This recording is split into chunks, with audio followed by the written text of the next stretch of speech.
Hi, this is Chris Bell, and this is my presentation for Impasto and Impermanence, Capturing Daily Life in Motion. So, my artist statement I've revised a little bit since the midterm. My work investigates the quiet, transient encounters that define shared human space in an increasingly restless world. Grounded in my observations of daily life and travel, this body of work examines the informal physical proximities we inhabit, seated across a table in a dimly lit cafe, sharing the space behind a glass window pane, or pausing together in transit. These moments are brief and unposed, yet carry a profound sense of presence and unspoken connection. Crucial to this exploration is the tactile materiality of the painted surface. Working with thick, overlaying impasto and quick alla prima passages, I construct new images directly over previously completed works.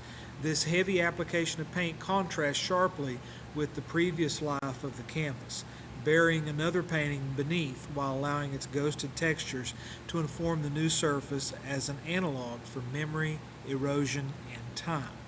So my first piece is Morning Ritual, oil on canvas, 20 by 36 inches.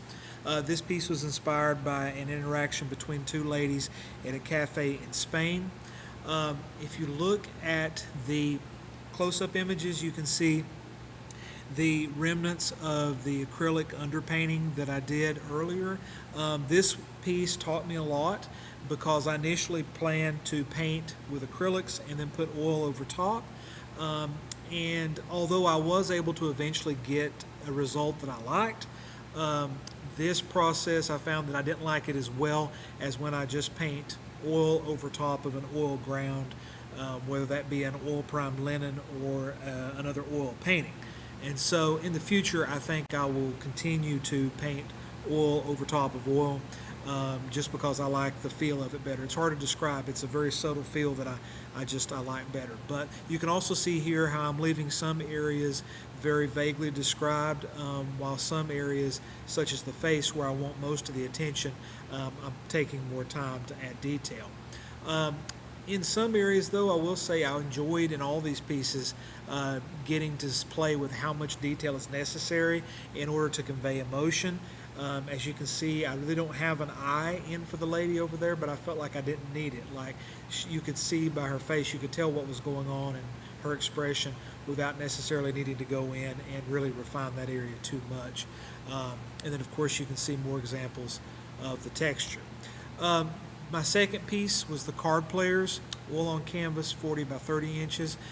This was inspired by a walk down the street in Salerno, Italy, where I saw these gentlemen playing cards in this little alcove. One gentleman actually turned briefly to look at me while I took the picture. In this close-up, you can see that I was really trying to keep the attention on the men playing, particularly the man in the yellow shirt. And other details sort of fell by the wayside, and I tried to be selective. The watch, and particularly on the gentleman with the hat on the right, I just put a little highlight in for his watch face, and I felt that that was enough. For his face, I didn't want the viewer drawn into his face because it really was just a quick cursory glance that he was giving me. Again, you can see some of the brush strokes and textures and how I'm trying to be very brief and gestural with how I'm describing the scene, not trying to get caught up in the physical place so much as the interaction between the people. Their feet, again, is another example where I'm trying to include as little detail as possible. I'm not so concerned with every position of the foot. I didn't want to get caught up into that, but I wanted to give a suggestion that conveyed that information. My final piece, I felt like I really sort of hit my stride in terms of translating the small studies, which stayed around 8 by 10, into a larger piece. I enjoy painting large, and I really wanted to be able to do that. I didn't want there to be a disconnect between the studies and the brushwork that I enjoyed so much and the finished pieces. And so I wanted to keep that energy flowing. And I felt like this piece, perhaps, I was kind of getting there. And who knows, if I had 10 or 20 pieces to create, that may continue to grow. And that's something I would like to look for in the future. But this is a lively scene from a market in Spain. I was selective with the features that I included on the people, and in some people I felt like it was more important to describe their body language. I felt like that did enough work, such as the lady with the blue apron. Her body was describing what was going on more so than her face. But if you look on the right, the lady who's peering over the older lady to see kind of what fish was available for sale, I felt like her facial expression was necessary, not only because she's facing you, but because you can't see much of her body, just the upper portion, and I felt like that face kind of described that searching and that peering look, and the action that she was doing. But you can see here with my brushwork, I'm trying to be brief with it, and some of the textures here and there you can see old bits of the painting underneath showing through. When it came to the fish and other details, I was reminded of Velázquez's work and some of his paintings that include still life elements, and so I had that in my mind as an inspiration as I was doing this. So supporting documents, these books I had with me, the work of Peter Brown and Fairfield Porter, were a constant companion for me. I like how they take a complex scene and distill it down to its necessary elements, and it reads as detailed to the viewer. I also had with me my journal that I keep with me whenever I travel. Whenever I'm sitting having a coffee or on a train or on the plane, I like to journal, and it helps me hang on to some of these brief moments. And I like to refer back to them, from time to time. And so doing this body of work allowed me to do that.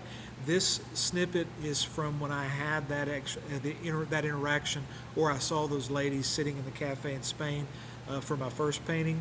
And I just did a transcription here because couldn't tell if anybody could really read my handwriting. So these are just thoughts that I had while I was sitting there, and it really does bring me back to that moment as I was painting the piece. Here are my reference images, and I always take multiples, but these are the ones that I kind of pull out that are the best representation of what I ended up going with for the painting, and how you can see how some of the detail has been distilled down into just the necessary components by the time we got to the finished piece. Here are studies that I've shown earlier. The only one that actually made it into a finished piece are these two ladies in the lower left who made it into the fish market painting. And for my reflection, this project was a shift from what I normally do. Typically, I'm a landscape painter. I'm drawn to the landscape, and I do it in more of a traditional polished manner.